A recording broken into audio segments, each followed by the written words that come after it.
तो मेरा नाम ज़बनीसा ज़ेबी है, कराची पाकिस्तान से मेरा ताल्लुक़ है। और मस्जिद नबवी के हवाले से मुख्तसर सी बात ये करना चाहती हूँ कि ये वो मस्जिद है जिसकी बुनियाद ख़ुद सरवर दो जहाँ खैरुल अनाम ताजदार मदीना हज़रत मोहम्मद सल्लल्लाहु अलैहि वसल्लम ने अपने दस्ते मुबारक से रखी थी।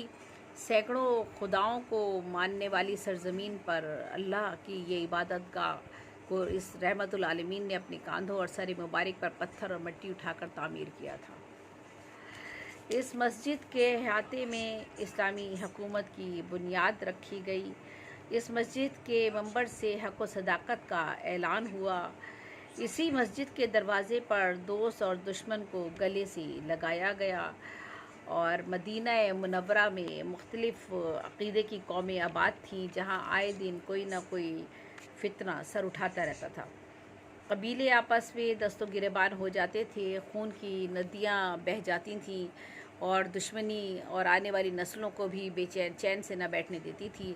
इसी खून खराबे को रोकने के लिए रहमतुल आलमीन हज़रत मोहम्मद सल्लल्लाहु अलैहि वसल्लम ने मदीने में बसने वाली कौमों को जमा किया और एक मुआहदे में मुंसलिक किया।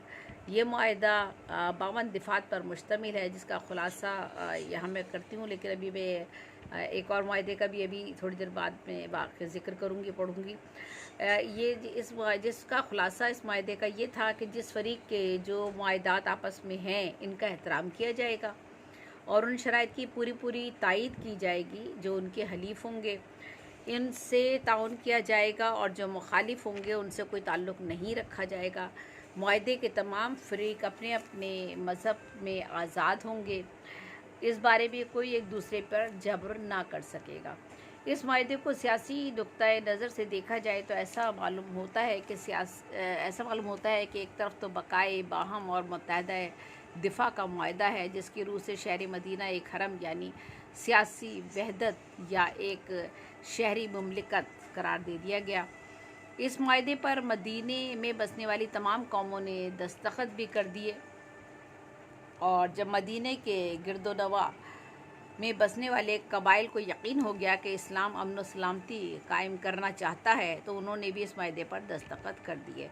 ये पहला मुआहदा था जो मुसलमानों और गैर मुसलमानों के दरमियान अमल में आया, जिसके बाद मदीना मुनव्वरा में एक ऐसी सल्तनत की बुनियाद रखी गई जो ख़ानदान, कबीले और रंग व नस्ल की पाबंदियों से आज़ाद थी।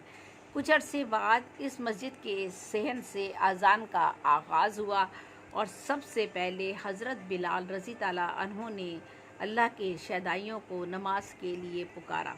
आवाज़ बिलाली मदीने की फ़ज़ाओं में बुलंद हुई और तमाम अरब पर छा गई। मक्के के कुरैश और तहामा के कबाइल अल्लाह अकबर की ताब न ला सके। दीन इलाही के परस्तारों के ख़िलाफ़ आग के शोले भड़कने लगे। अरब के कबाइल दो धारी तलवारियाँ इस्लाम के क़ल्ब में पेवस्त करने के लिए तेज़ करने लगे और इस्लाम के शहदाई ढालों की तैयारी में मसरूफ़ हो गए। ऐसी ही तैयारियों में फिर हिजरत का दूसरा साल भी शुरू हो जाता है। फिर तहवील क़िबला भी होती है और फिर उसके बाद कुछ और वाक़यात होते हैं। लेकिन चूँकि आज अब जो इस वक्त मेरा मौजू है वो है मस्जिद नबवी, यानी मैं मस्जिद नबवी की फ़जीलत के हवाले से ही बात करना चाह रही हूँ। तो उसी मौजू को आगे बढ़ाती हूँ मस्जिद नबवी के हवाले से कि मस्जिद नबवी जो है ये जहाँ ईसाइयों और मुसलमानों का सबसे पहला मुआहदा अमल में आया था, यही वो दर्सगाह जिसने दुनिया को तहज़ीब और तमद्दुन सिखाया। इसी मुक़द्दस मस्जिद से बेमिसाल फ़ौजी जर्नैल बेनज़ीर फ़ातेह बुलंद पाया सियासतदान मुदब्बिरीन दुनिया के उफ़क़ पर तुलू हुए, जिन्होंने ज़मीन के जोग्राफ़ी और इसकी खुश्की और तरी की हदें तब्दील कर दी। अब मोहम्मद इकबाल इसकी आवाज़ें आ रही हैं, सॉरी बहुत। ये लो, ये माइक एक मिनट, ये माइक लगा लो और थोड़ा सा पंखा भी हल्का कर दो। हाँ, वो असल में हाँ। तो जहाँ यही वो जगह थी मस्जिद नबवी, दोबारा से मैं कह रही हूँ, जहाँ ईसाइयों और मुसलमानों का सबसे पहला मुआहदा जो था अमल में आया। यही वो दर्सगाह है जिसने दुनिया को तहज़ीब और तमद्दुन सिखाया।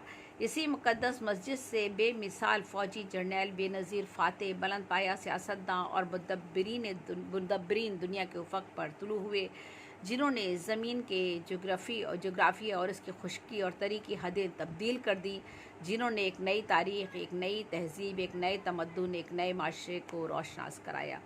यही वो मुक़द्दस जगह थी और जगह है, यही वो मुक़द्दस जगह है जहाँ रूम और शाम, ईरान और मिस्र, इराक़ व अजम की फतूहात का ऐलान भी किया गया। यही वो मकाम है मस्जिद नबवी जहाँ से इस्लाम की नूरानी किरणें तमाम दुनिया में फैलती चली गईं। इसी जगह वो मुक़द्दस और मुतबर्रिक मकाम भी है जहाँ अल्लाह के प्यारे, यतीमों के वाली, मज़लूमों के साथी, सुल्तान कौनैन सैयदुल मुरसलैन हज़रत मोहम्मद सल्लल्लाहु अलैहि वसल्लम का रोज़ा अक़दस है।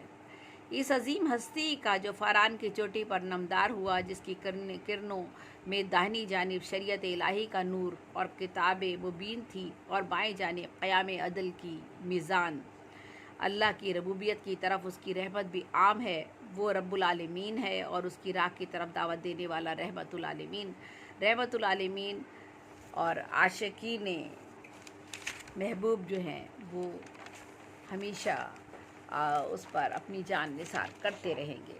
तो मस्जिद नबी में काबा आरफीन और जो है ये अल्लाह के उस महबूब का रोज़ा अक़दस है जिसने आदमी को इंसानियत की बुलंदी पर पहुँचाया, अख़ुवत, मोहब्बत, मसावत, रवादारी, उल्फ़त और हुस्न सलूक का सबक दिया, कानून की बरतरी और इंसान का एहतराम, कानून की बरतरी और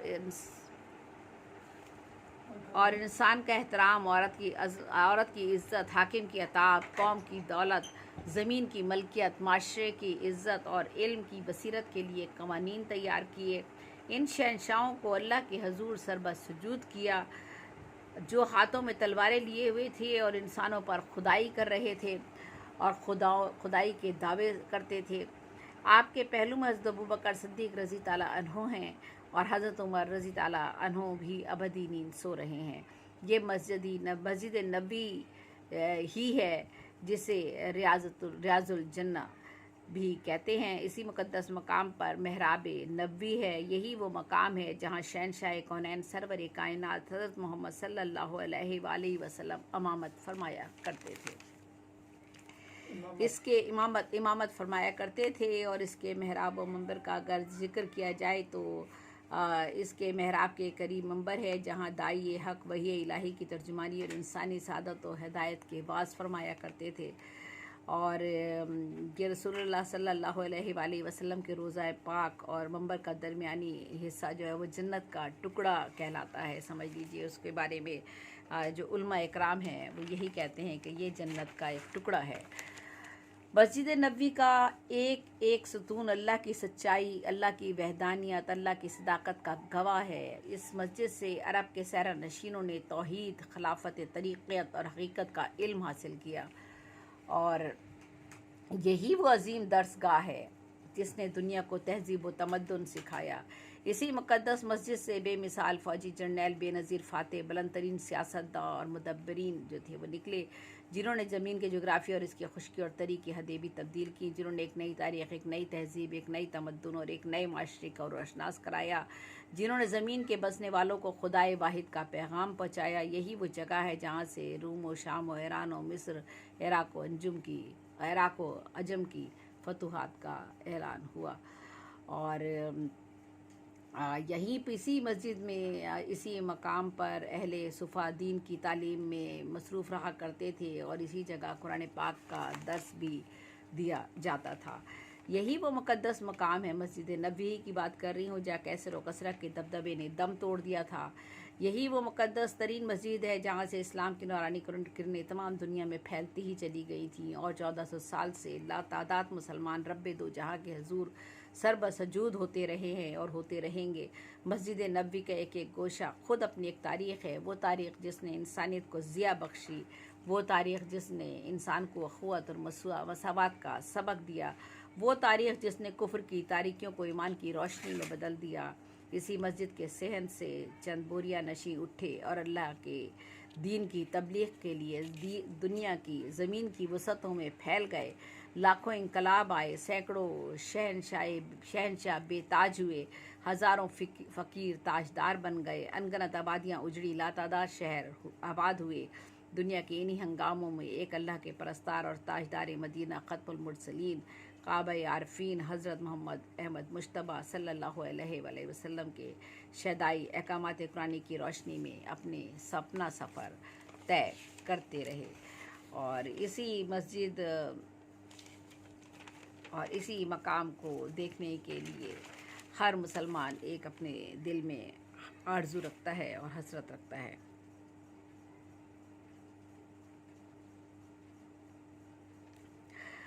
तो बस मुख्तसर सा ही मैं यहाँ पर बात करना चाह रही हूँ, क्योंकि असल में मस्जिद नबवी की जो फजीलत थी मैं चाहती थी कि उस हवाले से कुछ मुख्तसर सी बात ज़रूर कर लूँ। वक्त तो बहुत कम रह गया है, लेकिन जितने भी छोटे छोटे से अंदाज में मैं थोड़े मुख्तसर ही अंदाज में सही, लेकिन जो अहम मौज़ूआत हैं इस्लामी उन पर ज़रूर बात कर लूँ। तो ज़ैब निसा ज़ेबी आपसे मुखातिब थी।